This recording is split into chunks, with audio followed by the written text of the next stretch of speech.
North Korea threatened on Monday to shoot down U.S. military planes, even if they are not in the country's airspace, arguing that President Trump's bellicose tweets amount to a declaration of war. The remark by Ri Yong Ho, Pyongyang's foreign minister, represented another escalation in tension stoked by a series of insults and threats hurled between Trump and North Korean leader Kim Jong Un and his regime. Even though Pyongyang's military capability is considered far outmatched by U.S. technology and pilot training, Ri's rhetoric raised anxieties that a simple miscalculation could spark a military confrontation and spiral out of control. Fiery talk can lead to fatal misunderstandings, said Stefan Dujarric, spokesman for UN Secretary-General Antonio Guterres.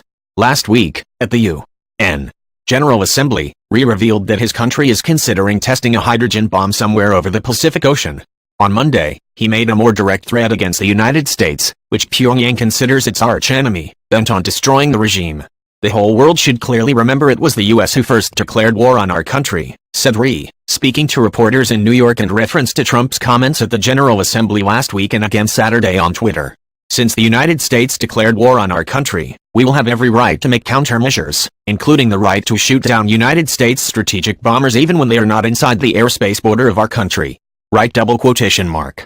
The question of who won't be around much longer will be answered then, Ri added, responding to Trump's weekend tweet warning that if Ri echoes thoughts of Little Rocket Man, they won't be around much longer.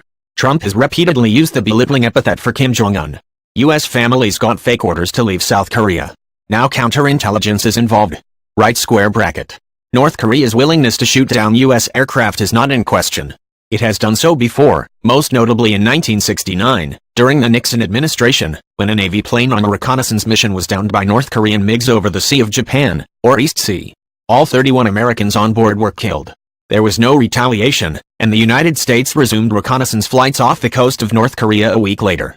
The United States and North Korea, which have technically remained in a suspended state of war since the 1953 armistice, have had other saber-rattling standoffs. In 1976, for example, North Korean soldiers axed to death two U.S. service members who ventured into the demilitarized zone separating North and South Korea, leading President Gerald R. Ford to put all U.S. troops in South Korea on the highest level of military readiness. In 1981, a North Korean surface-to-air missile was fired at a U.S. reconnaissance plane flying near the DMZ, but it missed.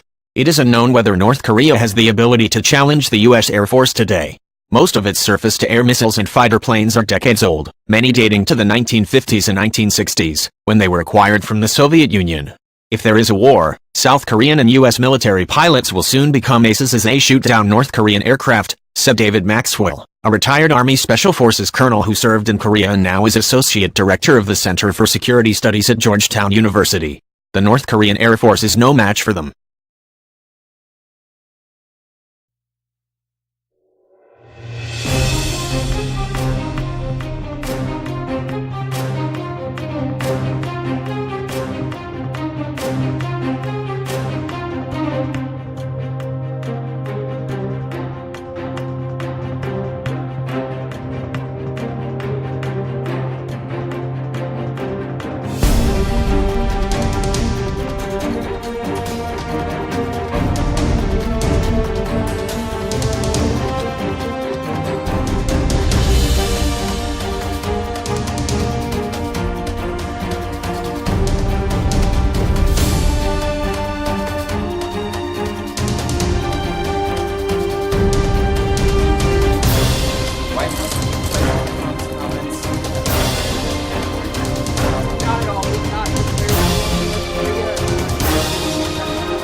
It's never appropriate for a country to shoot down another country's aircraft when it's over international waters. Our goal is still the same. We continue to seek the peaceful denuclearization of the Korean Peninsula. That's our focus, doing that through both the most maximum economic and diplomatic pressures as possible at this point.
you.